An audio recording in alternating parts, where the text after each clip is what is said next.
మేము మెల్లగా ఎలాగో అలా గెలవడానికి రాలేదు. ఈ చపౌకని ఉచ్చపోయించడానికి వచ్చాం.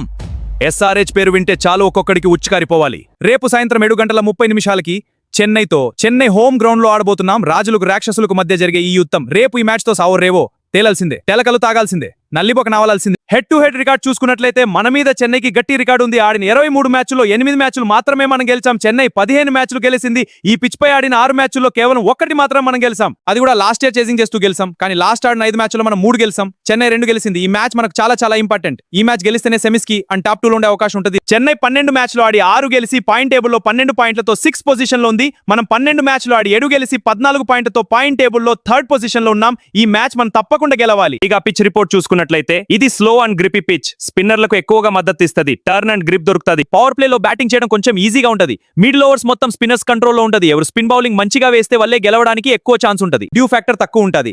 టాస్ గెలిచి బౌలింగ్ లేదా బ్యాటింగ్ చేయడంలో ఎక్కువగా డిఫరెన్స్ ఏమి ఉండదు. ఆడిన 6 మ్యాచ్ల్లో చేజింగ్ టీం 3 సార్లు గెలిచింది. ఫస్ట్ బ్యాటింగ్ టీం 3 సార్లు గెలిచింది. కానీ టార్గెట్ పెట్టుకొని చేజ్ చేయడం బెటర్. పేస్ బౌలర్ సరైన లెంత్ లో కట్టర్స్ అండ్ స్లో బాల్స్ వేస్తే వాళ్ళకు పిచ్ పై మద్దతు దొరుకుతుంది. చెన్నైకి హోమ్ అడ్వాంటేజ్ చాలా ఎక్కువగా ఉంటది. కానీ మన రాక్షసులే గెలుస్తారు. మన ఆరెంజ్ ఆర్మే అక్కడ విజయబేరి మోగిస్తుంది. మన జెండాని రేపరేపాలాడుతుంది. Game strategy simple. ఈ పిచ్ స్పిన్ కి మద్దతు ఇస్తుంది. కాబట్టి రేపు స్మరణ్ రవిచంద్రన్ కు బదులుగా అనికేత్ వర్మని ప్లేయింగ్ 12 లోకి తీసుకోవాలి. అనికేత్ స్పిన్ బాగా ఆడతాడు. స్పిన్ పైన మంచి రికార్డ్ కూడా ఉంది. ఫస్ట్ బ్యాటింగ్ చేస్తే టాప్ 6 లోనే బ్యాటింగ్ కంప్లీట్ చేయాలి. అభిషేక్ శర్మ, క్లాసెన్, అనికేత్ వర్మ ఈ ముగ్గురిలో ఇద్దరు స్పిన్ తప్పకుండా ఆడాలి. యావరేజ్ పిచ్ అయితే 220కి పైన రన్స్ కొట్టాలి. బాగా స్లో పిచ్ అయితే 180కి పైన రన్స్ కొట్టాలి. చెన్నై కింగ్స్ స్పిన్నర్లలో ఒకరు నూర్ అహ్మద్ లేదా అకేల్ హుసేన్. పవర్ ప్లే లో బౌలింగ్ తప్పకుండా వేస్తారు. కాబట్టి పవర్ ప్లే లో వికెట్స్ పడకుండా చూసుకోవాలి. మంచి రన్ రేట్ తో స్కోర్ కూడా మెయింటైన్ చేయాలి. స్పెషల్ గా అభిషేక్ శర్మ వికెట్ 10 ఓవర్స్ వరకు పడకూడదు. ఒకవేళ టాస్ గెలిచి బౌలింగ్ ఫస్ట్ వేస్తే లేదా టాస్ ఓడిపోయి బౌలింగ్ వేయాల్సి వస్తే సంజు సామ్సంగ్ అండ్ ఉర్విల్ పటేల్ వీళ్ళిద్దరు వికెట్ పవర్ ప్లేలో తప్పకుండా తీయాలి. అప్పుడే మిడిల్ ఆర్డర్స్ పై ప్రెజర్ పెరుగుతుంది. డ్యూవాల్ బ్రెవిస్ అండ్ శివం దూబే వీళ్ళ వికెట్ స్పేస్ బౌలింగ్ లోనే పడేలా చూడాలి. స్లో అండ్ వైడ్ యార్కర్స్ తో వీళ్ళ స్కోర్ ని కట్టాడి చేయాలి. వీలైనంత తొందరగా వికెట్స్ తీయాలి. వీళ్ళు ఫస్ట్ బ్యాటింగ్ చేస్తే యావరేజ్ పిచ్ అయితే 200 లోపు.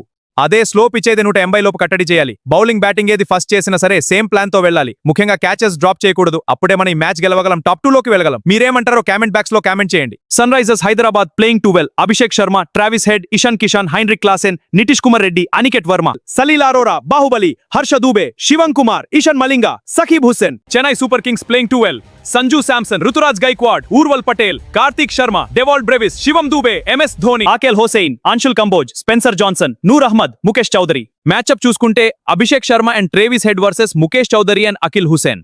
హెయిన్రిచ్ Klaasen versus Noor Ahmad, Ishan Kishan and Nitish Kumar Reddy versus Anshul Kamboj and Spencer Johnson. Sanju Samson and Ruturaj Gaikwad versus Baahubali and Eshan Malinga. Dewald Brevis and Shivam Dube versus Harsha Dubey and Shivam Kumar. వీళ్ళు రేపటి థ్రిల్లింగ్ మ్యాచ్అప్స్. మీ మ్యాచ్అప్స్ కామెంట్ బాక్స్ లో రాయండి. Subscribe to orange army Telugu channel. మీకు ఈ వీడియో నచ్చితే లైక్ చేయండి. మీ ఫ్రెండ్స్ కి షేర్ చేయండి. Join the orange army. Subscribe now.